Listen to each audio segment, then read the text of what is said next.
Bonjour à tous, nous allons pouvoir commencer ce webinaire. Je vous remercie de vous être connectés si nombreux à ce webinaire qui porte donc sur l'assurance des collections privées des particuliers et des entreprises. Pour ceux qui ne me connaissent pas, je suis Chloé Montel, je suis souscriptrice dans l'équipe de Raphaël Estades et plus particulièrement en charge du développement des produits Fine Art au sein d'Hiscox en France. Comme vous le savez, Hiscox est une compagnie qui est très attachée à l'art et nous assurons aussi bien les galeries, les musées, les particuliers, les entreprises.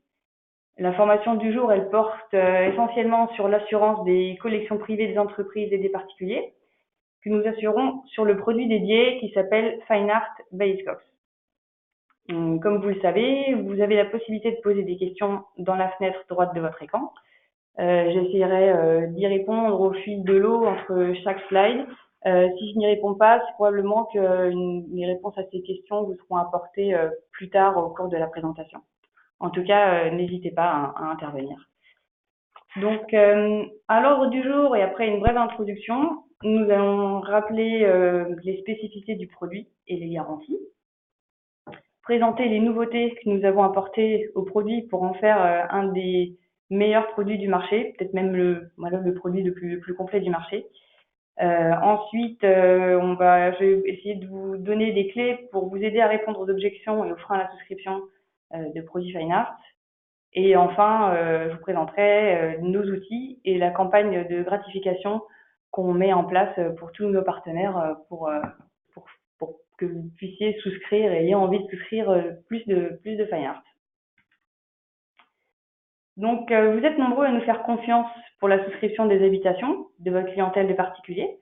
C'est-à-dire qu'on a un portefeuille qui est constitué de beaucoup de polices qui couvrent des habitations haut de gamme. Donc, pour les particuliers, que ce soit des VIP, des dirigeants d'entreprise ou des particuliers qui ont des professions libérales variées. Les œuvres et les objets d'art constituent un des nombreux actifs de votre clientèle. Malheureusement, ils font pourtant pas systématiquement l'objet d'un contrat d'assurance dédié et spécifique, où ils sont parfois mal ou pas assurés du tout dans les contrats d'habitation standard ou dans les contrats dommages des entreprises. L'appétence pour l'art de nos clients ne se répercute malheureusement pas nécessairement sur l'assurance. Mais pourquoi nous pensons néanmoins que c'est un point essentiel à creuser avec vos clients? D'une part, parce que, comme je l'évoquais précédemment, il y a beaucoup de collections qui ne sont pas assurées du tout. Donc, les opportunités sont nombreuses. Et ça vous permet, vous, d'accompagner votre client sur un sujet précis qui assoit votre expertise et renforce la relation que vous pouvez développer avec votre client. Donc, en proposant un produit Fine Art, vous vous positionnez comme un expert, vous êtes reconnu en tant que professionnel spécialisé et sur les problématiques de la clientèle haut de gamme. Donc, je vous incite vraiment à essayer de creuser ce point avec vos clients en général. Ça vous permet aussi d'entrer dans une sphère plus intime. Donc, vous accompagnez votre client dans une démarche patrimoniale et promulguer des conseils qui relèvent pratiquement de la gestion de patrimoine. Vous créez ainsi de la valeur pour votre client, qui peut, grâce à vous, prendre conscience, prendre de la valeur de son patrimoine et de la nécessité de bien le protéger. Et en tant que courtier, il relève de votre responsabilité de bien analyser les besoins de votre client et d'y apporter une réponse adéquate. Et évidemment, comme vous le savez tous, un client satisfait est un client fidèle. Donc, et de plus, on a constaté que les clients qui avaient des collections achetaient aussi très régulièrement. Donc, ce sont des contrats qui ont une certaine croissance organique et sur lesquels il y a une très très bonne rétention. Donc, ça vaut vraiment le coup de se concentrer sur l'analyse de ces risques-là, parce que vous allez répondre à un besoin, vous allez créer un meilleur contact et vous allez garder ensuite, fidéliser ce client et garder une police qui va rester saine et qui va croître dans le temps. Et de plus, ce sont des clients qui font partie de réseaux importants. Donc, sur ce marché, le bouche à oreille est essentiel. Donc, un client satisfait ouvre la porte à de nombreuses opportunités dans le réseau. Quels sont les besoins du collectionneur? Donc, la préoccupation principale chez les collectionneurs, je pense que c'est la préoccupation financière. Protéger son patrimoine à la valeur comme un actif financier, parce qu'une œuvre d'art est un bien meuble qui peut prendre de la valeur, qui peut être cédé, donc de laquelle on peut tirer une plus-value. Donc, il y a vraiment la nécessité de protéger les objets d'art comme on protège aussi bien ces autres actifs et ces actifs liquides également, comme voilà, on a de nombreux clients qui investissent dans des fonds qui en attendent une certaine rentabilité, et ça peut être un peu équivalent sur les objets d'art. Donc, pour bien protéger les objets d'art, il faut bien entendu des garanties étendues pour pas risquer de perdre de l'argent. Et il faut une police d'assurance qui garantisse les collections en toutes circonstances, c'est-à-dire en tout risque. Donc les collectionneurs sont, comme on l'a dit, font souvent partie d'un réseau, font partie un peu d'un club. C'est assez prestigieux d'avoir des objets d'art. Donc le service doit être à la hauteur des exigences de nos clients, qui veulent bien faire les choses, qui veulent bien protéger ce qui leur tient vraiment à cœur, en bon père de famille, pour ensuite aussi pouvoir bien les transmettre à leur famille. Ce sont des patrimoines qui ont été constitués en une génération, deux générations, ou qui ont été hérités. Donc pour ces clients-là, qui attachent vraiment qui sont très très sensibles à l'art, c'est important d'être assuré par une compagnie qui comprend leurs problématiques et qui saura bien être présent à leur côté en cas de sinistre. Et comme nous l'avons vu précédemment, les collections constituent un marqueur social, une certaine marque de distinction. Donc, pour ces clients, le besoin d'assurance est une évidence, car l'attachement est réel. Donc ça, c'est ce qui relève plutôt du besoin primaire sur une certaine catégorie de collectionneurs. Quelles sont les réponses que nous pouvons apporter en collaboration avec vous? Donc, notre expertise sur le marché depuis plus de 25 ans en France et puis plus de 50 ans dans le monde, dans le monde essentiellement en Angleterre initialement. Nos gestionnaires sinistres sont bien entendu habitués à indemniser des sinistres sur ces objets exceptionnels. Donc, il n'y a pas d'ambiguïté possible. On sait comment proposer la meilleure indemnisation pour ces objets-là et une fois la souscription passée, les questions soulevées à la souscription éclaircies, il n'y a vraiment plus aucune ambiguïté plus de doute sur le profil du client et sur le fait qu'on l'accompagnera tout au long de la vie de son contrat. En tant qu'expert, nous pouvons aussi évaluer et faire évaluer les existants. Donc notre contrat Fine Art, c'est vraiment pas simplement une police d'assurance, c'est vraiment tout un concept, tout un accompagnement autour du produit. C'est pas une simple police d'assurance, on pourra effectuer des visites de risque, aider à refaire des expertises, aider à la prévention, promulguer plein de conseils. Donc faut vraiment imaginer ce produit comme un accompagnement, comme un service global. Donc, on va passer sur quelques rappels sur le produit actuel et les garanties. Donc, vous savez que sur nos polices, on peut couvrir plein de types d'œuvres, des objets d'art, donc des tableaux, des dessins, statues, photographies, lithographies, des objets de collection, qui soient des timbres, des bandes dessinées, des poupées, des dédicaces, des stars. Enfin, vraiment, il n'y a pas la notion d'œuvre d'art, d'objet d'art, elle est très très large en fait. Dès que votre assuré constitue une forme de collection ou une appétence particulière pour un objet qu'il considère vraiment sortir du commun, on peut considérer ça comme une objet d'art et lui proposer des garanties adaptées. Donc j'ai mis également dans cette slide le design parce que on assure bien souvent, on pense spontanément aux sculptures et aux peintures et peut-être un petit peu moins au design et signé qui constituent pourtant des objets assez exceptionnels qui mériteraient d'être bien couverts. Et évidemment le vin que l'on peut tout à fait également assurer sur ces contrats.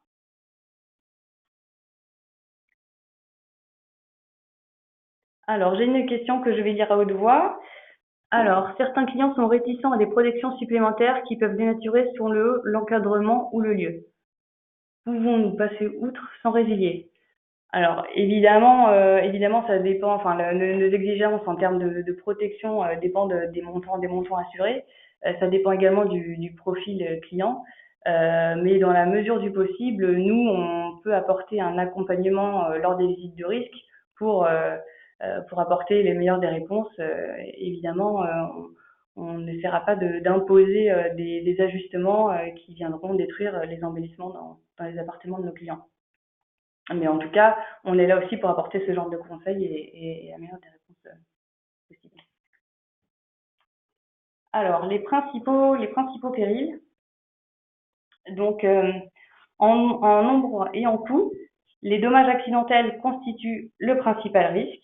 Les objets d'art sont autrement soumis au même risque que le contenu et que le mobilier courant, notamment le dégât des eaux en appartement.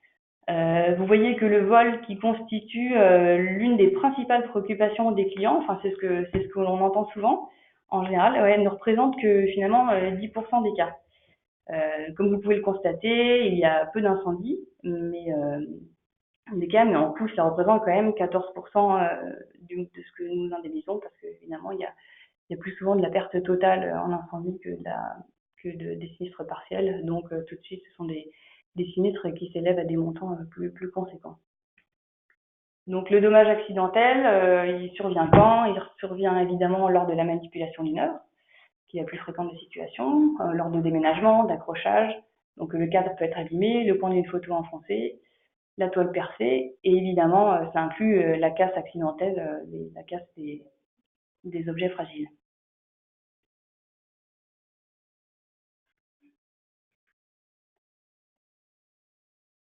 Alors, pour bien couvrir ces avoirs patrimoniaux qui sont exposés à de nombreux périls et qui ont parfois des valeurs unitaires importantes, il faut une assurance à la valeur, sans sous-limitation contractuelle, donc par rapport à des contrats habitation standards, où il y a souvent une sous-limite par nature d'objet ou par péril.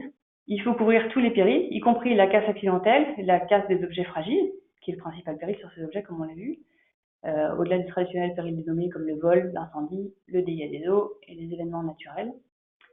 Il faut bien évidemment une indemnisation adaptée, notamment au sinistre partiel, proposer la réparation par un restaurateur spécialisé et indemniser la dépréciation, ou remplacée par une œuvre de valeur et de qualité équivalente, ou le montant de l'œuvre pour laquelle celle-ci est assurée.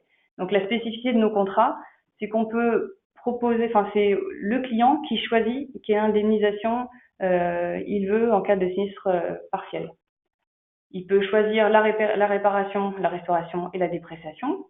Il peut choisir le remplacement par une œuvre de qualité équivalente, ou il peut choisir d'être indemnisé en cash pour le montant pour lequel l'œuvre était assurée. Dans ce cas-là, il nous restitue l'œuvre et nous, on indemnise le montant total de l'œuvre. Alors, j'ai une question sur ce point-là. Ce choix se fait-il au moment du sinistre ou à la souscription? Alors, ce choix se fait au moment du sinistre. Voilà. Parce que peut-être en fonction des œuvres qui sont touchées, le choix se portera pourra être différent. Peut-être que si c'est une sculpture, il voudra pouvoir la remplacer. Peut-être que si c'est une toile, à laquelle il serait plus attaché, il préférera la restaurer qu'on indemnise la dépréciation. Donc ça dépend vraiment des profils des assurés, de la nature des œuvres, je pense. Alors, et puis évidemment, pour bien couvrir ces objets exceptionnels, il faut un assureur spécialiste qui est réactif et qui est proactif sur la gestion de sinistres. Qui, avec peu de justificatifs, peut être rapide et fluide dans l'exécution. Donc encore, c'est notre expérience sur le marché depuis plus de 25 ans en France qui fait qu'on peut avoir cette réactivité et qu'on peut apporter ce confort aux clients. Parce qu'il sait que voilà, chez un spécialiste, on se comprend, on est sur la même longueur d'onde, on comprend exactement leurs attentes et on ne tergiverse pas en cas de sinistre. Voilà, donc ni les contrats d'habitation standards, ni les contrats de damage des entreprises n'offrent en général ces garanties. Donc c'est pour ça que c'est important de pouvoir identifier, d'accompagner vos clients et de accomplir votre devoir de conseil dans la mesure du possible sur ces problématiques. Donc je fais juste une petite parenthèse sur les contrats dommages des entreprises parce que dans les grands groupes, il peut y avoir des contrats dommages cadres qui couvre du coup tout le matériel et tous les locaux des entreprises, mais qui ont souvent des franchises qui peuvent être très très importantes, de l'ordre de 50 000, 100 000 euros, voire 20 000 euros, même, même peut-être parfois plus bas. Mais du coup, il faut avoir conscience qu'en cas de sinistre isolé sur des œuvres d'art, du coup, ces sinistres-là seront jamais indemnisés parce qu'ils tomberont toujours sous le montant de la franchise. Donc, il y a à la fois pour les particuliers la vigilance par rapport aux contrats standard habitation qui couvrent mal ces objets, et pour les contrats dommages des grandes entreprises qui ne les couvrent pas parce qu'il y a des franchises trop élevées. Donc après, c'est à vous de creuser les garanties actuelles de vos clients et puis de pouvoir les orienter vers la meilleure option. Donc je voudrais vous présenter cette petite slide qui vous montre en fait que l'œuvre d'art elle a besoin d'être couverte en toute situation, parce que les entreprises et les collectionneurs font souvent vivre leur collection, c'est une réalité. Les profils des collectionneurs sont parfois même souvent internationaux. Et puis les entreprises, elles ont plusieurs bureaux et donc elles peuvent faire bouger des œuvres d'un bureau à l'autre, comme les particuliers peuvent faire bouger leurs œuvres de leur résidence principale à leur résidence secondaire. Donc je voulais montrer à travers ce schéma que dans tous les cas de figure au cours de la vie de l'œuvre, les garanties sont acquises. Donc lors d'une nouvelle acquisition, évidemment. Si une nouvelle acquisition nous est déclarée, elle rentre dans l'enveloppe des garanties automatiques pour une nouvelle acquisition. Et s'il y a des justificatifs qui nous est fournis immédiatement, on peut évidemment ajuster les garanties en valeur agréée. Lorsque l'œuvre reçue en prêt est pareil est garantie automatiquement au contrat. Lorsque l'œuvre est déménagée, donc les garanties restent acquises, même en cas de casse accidentelle. On a vu que c'était le principal péril. Si la cote de l'artiste elle évolue, on peut évidemment ajuster les garanties. Et on verra tout à l'heure qu'on a une nouveauté qu'on a ajoutée au contrat et qui donne la flexibilité à l'assuré d'ajuster les valeurs agréées à sa guise en cours de contrat. Si l'œuvre elle est prêtée en restauration ou prêtée dans le cadre d'une exposition, les garanties sont évidemment acquises.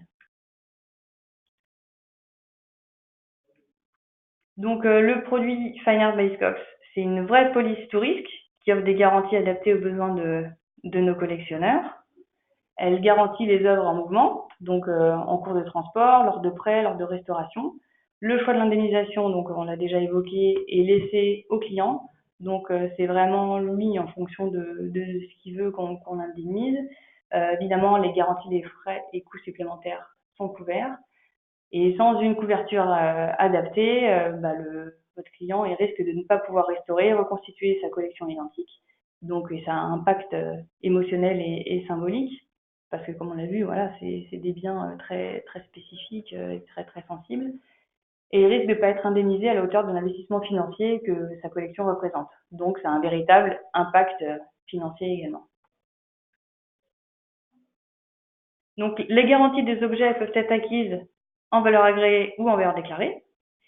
Donc comme vous le savez, dans le cadre de la valeur agréée, les biens sont listés et valorisés à la souscription sur la base de justificatifs qui nous sont transmis, donc qui sont en général des expertises, des factures, des inventaires de maisons de vente, etc.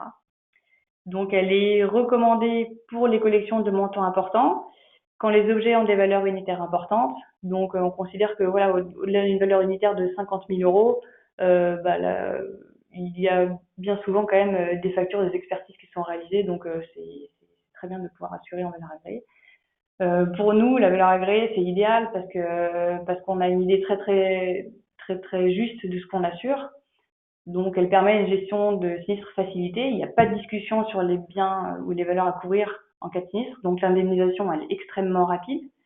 Et la prime, elle est aussi calculée au plus juste. Parce que voilà, on a une très très bonne connaissance du risque. Donc, on donne aussi des avantages à souscrire en valeur agréée. Et il n'y a pas d'application de franchise pour tout sinistre portant sur des objets assurés en valeur agréée.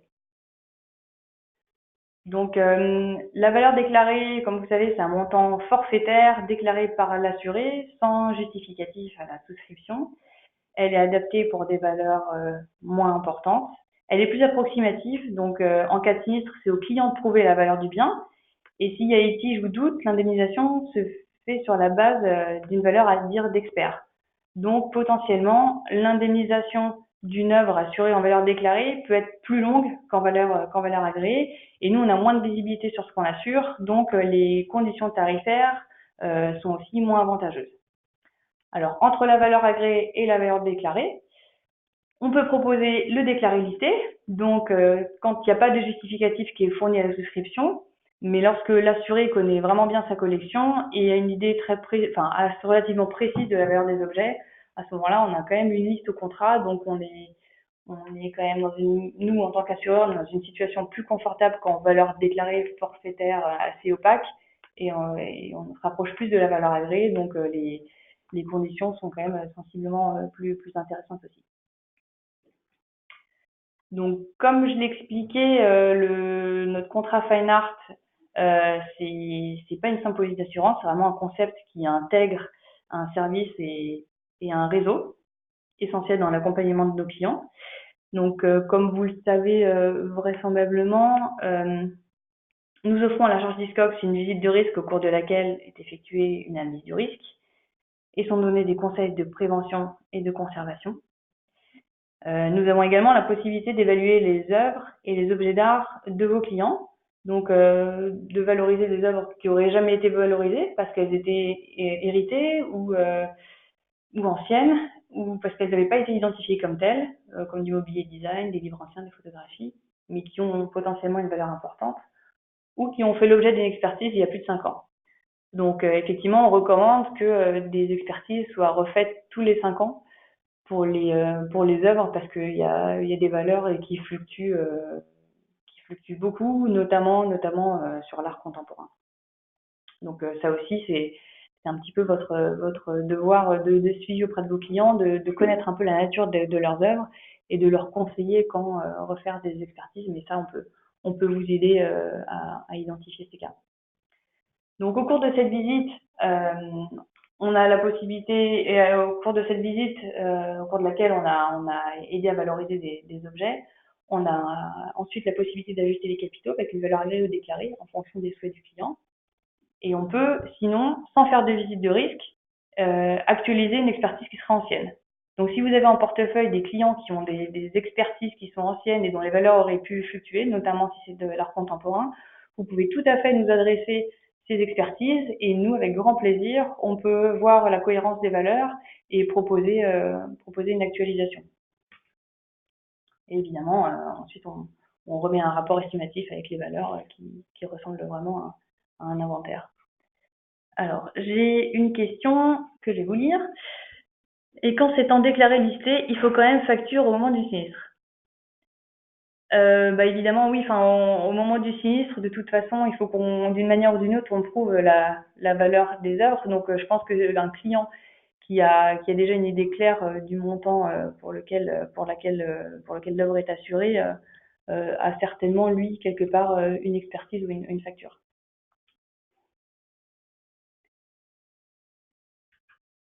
Donc je vais maintenant vous proposer qu'on revoie ensemble les nouveautés qu'on a apportées au contrat cette année. C'est tout frais, ça date du 1er avril. Donc, par le passé, sur le produit Fine Art, on avait une valeur agréée qui était limitée à 5 ans. Au-delà de 5 ans, les garanties basculaient en valeur déclarée. Donc, désormais, on peut faire de la valeur agréée sans limite dans le temps. On a également étendu les garanties aux nouvelles acquisitions dans la limite de 30% du montant total assuré. Donc, il n'y a pas de déclaration obligatoire des nouvelles acquisitions pendant 3 mois. À l'issue des 3 mois, il faut quand même déclarer les nouvelles acquisitions pour qu'on ajuste les montants garantis au contrat et les primes d'assurance. On a la garantie automatique des œuvres reçues en prêt. Donc, un assuré qui aimerait beaucoup un artiste, mais qui, avant d'acheter une œuvre, voudrait voir l'œuvre exposée chez lui et qui recevrait cette œuvre du coup en prêt pendant quelques mois, l'œuvre serait automatiquement garantie. On a également une garantie qui s'appelle impossibilité définitive de produire de l'artiste. Donc ça, en fait, ça concerne toutes les œuvres réalisées par des artistes qui décéderaient et dont la cote automatiquement serait revue à la hausse du fait du décès de l'artiste et donc de l'impossibilité de reproduire. Dans ces cas-là, on ajuste automatiquement la valeur agréée à la hausse en cas de sinistre. Et dans le même esprit, on a l'évolution de la cote de l'artiste sur le marché de l'art. Donc pour voilà, pour certaines œuvres dont le montant, la valeur fluctue, l'assuré peut à son initiative, s'il connaît très très bien son marché, décider de revaloriser sa collection ou certaines œuvres en valeur agréée dans la limite de 15%. Donc ça, c'est vraiment une confiance qu'on donne. Voilà, enfin, on fait totalement confiance à nos clients qui maîtrisent bien leur marché, qui sont passionnés, qui savent ce qu'ils ont en portefeuille et ce que ça vaut, et qui pourraient décider du coup d'ajuster les montants assurés de leur contrat. Évidemment, on a toujours les garanties qui sont acquises dans le monde entier, donc c'est-à-dire y compris en cours de transport, et des garanties qui sont acquises en cas de sinistre lié aux événements naturels, y compris hors décret CatNat. Et ça, c'est sur France et Monaco. Alors, j'ai une question concernant les expertises. Qui réalise l'expertise? Un expert, un commissaire-priseur. Alors, cette expertise, en fait, cette valorisation, elle est réalisée par nos prestataires. Donc, on a en fait Stéphanie Comté, qui est la responsable des visites de risque maintenant chez nous, et qui a une formation en histoire de l'art, qui connaît très très bien le marché et qui a même de pouvoir réaliser ces revalorisations. Et on a aussi donc des prestataires qui viennent en renfort dans l'équipe de Stéphanie et qui sont aussi tout à fait habilités à pouvoir réaliser cet exercice. Voilà, mais vous serez certainement amené à les rencontrer si vous souscrivez des contrats et qu'on fait des visites de risque. En tout cas, je nous le souhaite. Donc la grande nouveauté au contrat, c'est qu'on a inclus une protection juridique. Donc la protection juridique, elle vise à accompagner nos clients sur tout litige qui toucherait aux objets d'art sans qu'il y ait de dommages aux objets d'art. Donc par exemple les litiges lors de l'acquisition ou la vente d'un objet d'art, par exemple difficulté avec le vendeur ou l'acquéreur, euh, des factures qui sont pas justes, ou voilà des paiements avec du retard. Tous les litiges vraiment qui touchent aux objets d'art, aussi bien aussi en cours de transport, des retards de livraison, des litiges avec les experts ou les restaurateurs, si l'assuré n'est pas d'accord avec la certification qu'on lui remet et que les discussions deviennent un petit peu houleuses, évidemment la protection juridique peut intervenir. Lors de prêts consentis de l'objet d'art, donc là c'est le cas où l'œuvre est prêtée par exemple à un centre d'art. On sait que parfois les centres d'art sont pas forcément très vigilants, qui promettent des conditions d'exposition qui sont finalement peut-être pas respectées. Donc l'assuré qui se sentirait lésé peut alors mêler des actions et engager la protection juridique pour réparer ses torts. Et enfin, la PJ, par exemple, peut intervenir auprès des autorités fiscales lorsqu'un avantage, par exemple, n'est pas consenti alors qu'il aurait dû l'être. Donc, c'est tout autant de situations dans lesquelles la protection juridique peut aider nos clients. Donc, c'est un vrai plus parce qu'au-delà des garanties dommages, maintenant, il y a aussi, c'est un accompagnement global en fait. C'est vraiment extrêmement complet. Donc, j'ai une question. Ah bah voilà, j'y viens. Donc, ces coordonnées, ces nouveautés sont-elles incluses au contrat déjà en portefeuille? Merci. Alors, pour toutes les affaires nouvelles, depuis le 1er avril, ces nouveautés sont applicables et pour tout renouvellement à compter du 1er juin. Pourquoi 1er juin? Parce qu'en fait, on a un délai de traitement des renouvellements, comme vous le savez. Donc, en fait, on met à peu près 2 mois avant d'envoyer les renouvellements. Donc, les renouvellements de juin, on les a préparés en avril. Donc, c'est pour ça qu'il y a un petit décalage de 2 mois. Mais en tout cas, gardez en tête que c'est des ajustements qu'on fait au même prix. Parce que le contrat de protection juridique, il est souscrit par ISCOX pour le compte de l'ensemble de ces assurés Fine Art. Donc, il n'y a pas de surprime liée à cette protection juridique et c'est pas une option. Donc, c'est inclus d'office. Donc tous ces aménagements qu'on a fait apportent aussi plus de cohérence avec les garanties qu'on propose avec la section C de notre contrat habitation clientèle privée Base Cox, dont vous êtes peut-être déjà familier. Alors, quels sont les aides et les freins à la vente? Les collectionneurs peuvent ne pas avoir leur collection assurée pour plusieurs raisons. Bien souvent, c'est la méconnaissance ou l'ignorance de l'existence de couvertures d'assurance dédiées. Je pense que si vous êtes aussi nombreux à vous connecter, c'est peut-être que vous-même, vous n'étiez pas forcément familier avec le sujet.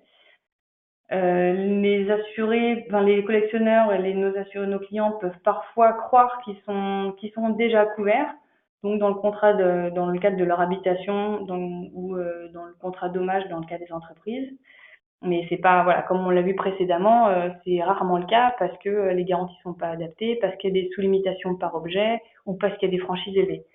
Donc en tout cas, vos qualités de conseil doivent maintenant être mises à l'honneur, hein. Je compte sur vous pour expliquer à vos clients que des solutions existent. Et puis voilà, avec cette formation, j'espère que vous serez mieux armés pour expliquer les spécificités de ces garanties à vos clients.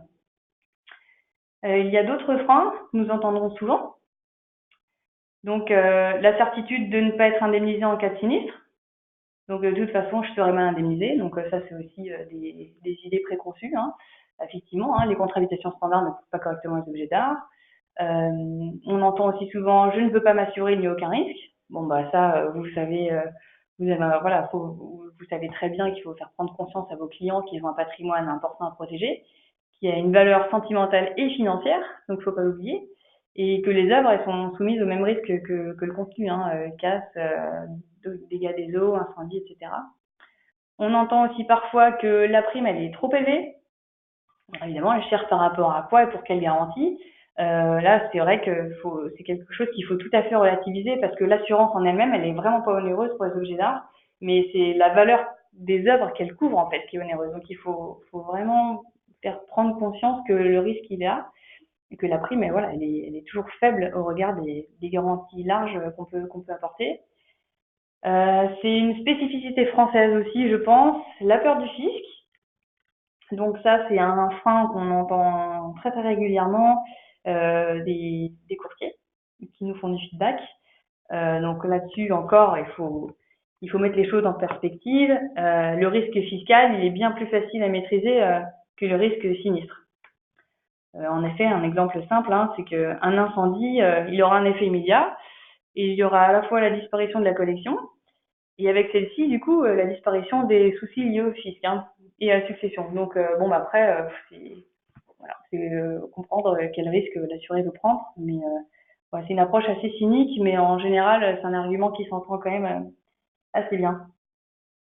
Et puis évidemment, la problématique des assurés qui disent qu'ils n'ont rien et qui assument une sous-assurance. Donc là, à part creuser la cohérence du client avec son train de vie, avec ce qu'il déclare assuré au titre du contenu, il y a pas, il faut juste faire prendre conscience des choses, de la valeur financière de ces actifs, mais une fois que ça est fait, c'est fait. Effectivement, si l'assuré refuse toujours de s'assurer, mais qu'il est conscient en tout cas du risque qu'il prend, il y a malheureusement pas grand chose à faire.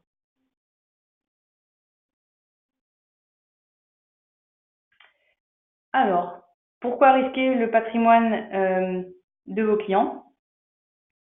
Donc la perte réelle en cas de sinistre total, par exemple en un incendie ou en un vol, est tout de suite importante, hein, et correspond à plusieurs centaines d'années de prime d'assurance.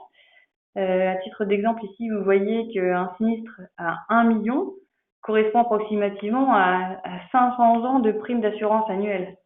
Donc, un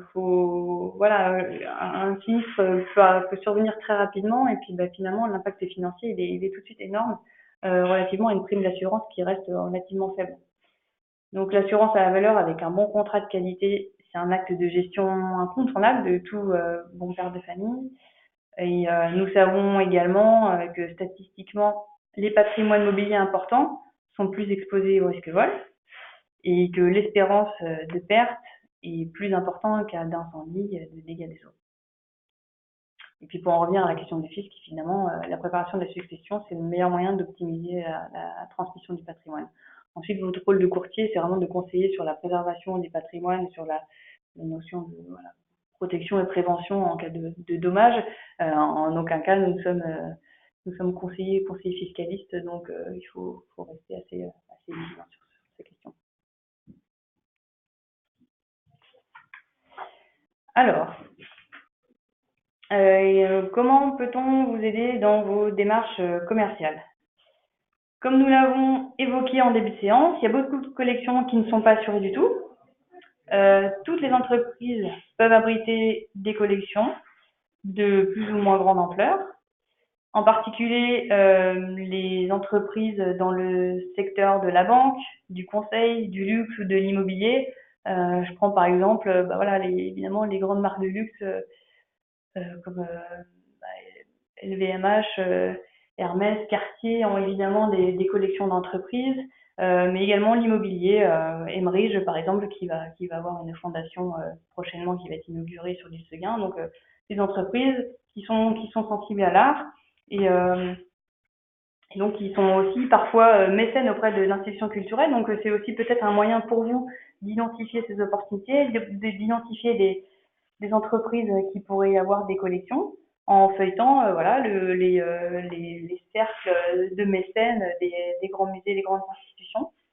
Et voilà, il faut garder en tête que si l'entreprise a des œuvres, il est très probable que réciproquement, le dirigeant en ait également. Donc, vous connaissez l'exigence de vos clients sur des problématiques de particuliers ou de professionnels. Donc, je pense que vous pouvez très bien les accompagner sur un sujet et sur l'autre. Donc, je vous encourage à faire du cross-sell dans la mesure du possible.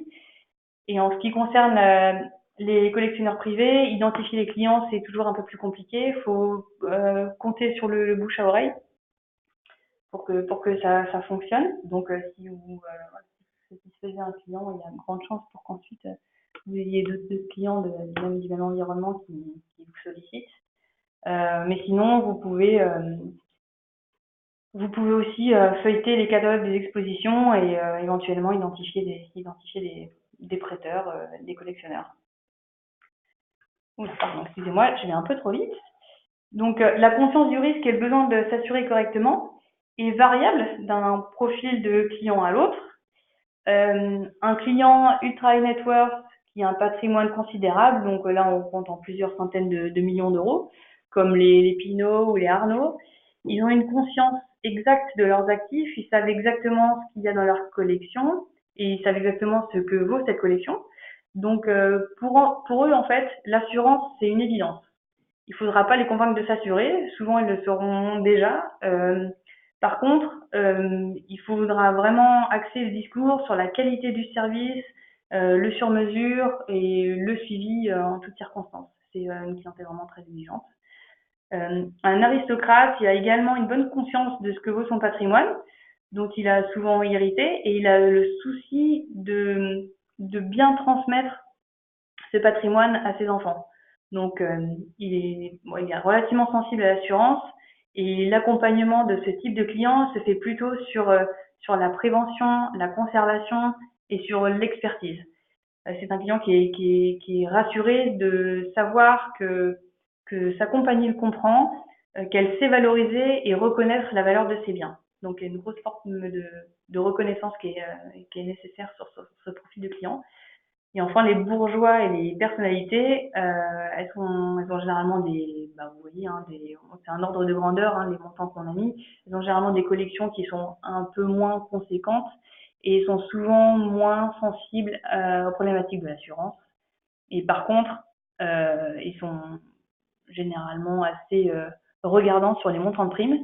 Donc, sur ce type de clientèle-là, il est parfois plus pertinent de scinder les contrats, d'assurer d'un côté les meubles et les murs et d'un autre côté d'établir un contrat dédié pour le fine art. Ce genre de montage permet d'optimiser l'enveloppe budgétaire dédiée à l'assurance. Donc c'est quelque chose que vous pouvez également garder en tête. Je regarde si j'ai des questions.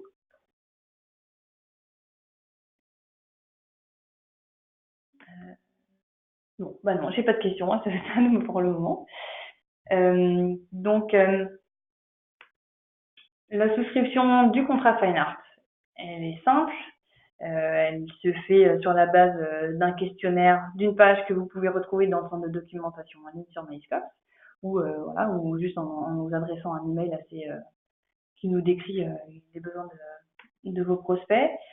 Donc, pour vous aider à développer le produit, nous apportons toujours un support marketing. On peut vous aider à rédiger des lettres pour des opérations de cross-sell. On a des flyers, des résumés produits qu'on peut également vous transmettre, des listes d'experts qu'on peut recommander.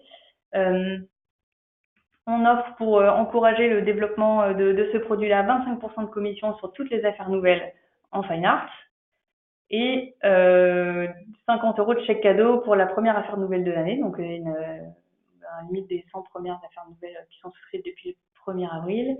Et à la fin de l'année, on peut également offrir 3% du montant total de primes d'affaires nouvelles au-delà de 1 000 € en chèque cadeau. Évidemment, toujours, comme vous le savez, on est mécène et partenaire d'un grand nombre d'événements liés à l'art. Donc, on aura des invitations à vous adresser aux courtiers qui auront été couronnés de succès dans la souscription de produits Fine Art. Donc, j'ai une petite astérix ici parce que pour les points 3 et 4, il est impératif, si vous voulez rentrer dans cette opération de gratification, que vous nous remplissiez, que vous nous renvoyiez signer un document. Donc, si ça vous intéresse de participer à ce challenge, il faudra m'adresser un email pour que je vous envoie le document qu'il faut. Alors, quelle est la territorialité de l'offre? Alors, la territorialité de l'offre, j'imagine de l'offre Fine Art en général, on offre des garanties en monde entier. Donc, j'ai envie de dire que les garanties,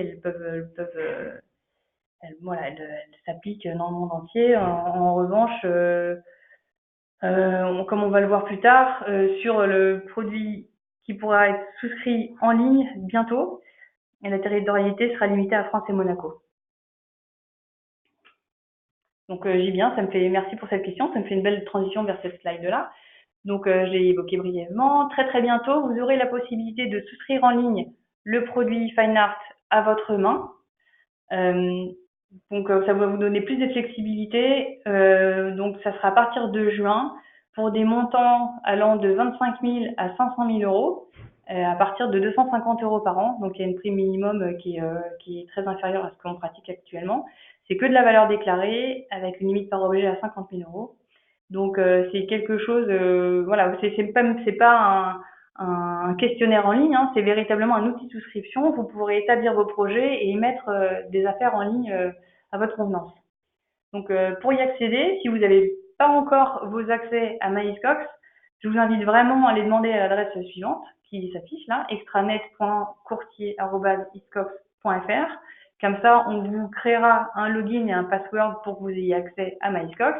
Et au mois de juin, vous pourrez en toute autonomie souscrire des contrats Fine Art, voilà, comme vous pouvez le faire déjà également sur certains contrats de RC Pro et des dommages et cyber, me semble-t-il.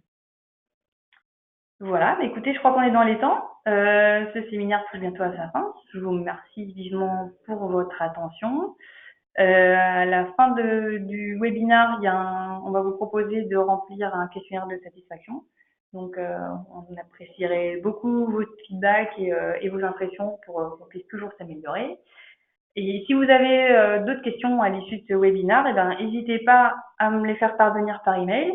Je vous détaille ici mon adresse email. Donc, je suis Chloé Montel. Donc, mon adresse email, c'est Chloé, CHLOE, .montel, MONTEL, @iscox, HISCOX.com. Voilà, je vous remercie de nouveau vivement et je vous souhaite une très bonne fin de journée. Au revoir.